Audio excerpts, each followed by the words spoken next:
Բարև ձեզ սիրելի հայրենակիցներ, ես ուզում եմ այսօր իմ շնորհակալության խոսքը հայտնել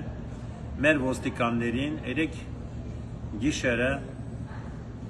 մեր տան անվտանգության զանգն է հնչել մի քանի անգամ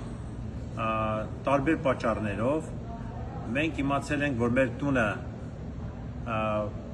ասենց ասած մեր լեզվով գող է մտել, հանցագործներ են մտել, մեր ոստիկանները շատ օպերատիվ ցույց տվեցին իրենց աշխատանքը, շատ արագ եկան, ճիշտ ասած զարմացած էի, որ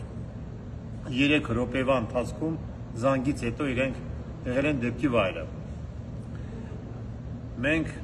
ուրախ պետք է լինենք, որ այսօր մեր ոստիկանությունը օպերատիվ գործում է, իրենց պարտականությունը կատարում է։ Կրկին անգամ շնորհակալ եմ ու բոլորիդ ցանկանում եմ լավ, առողջ կյանք, անվտանգ։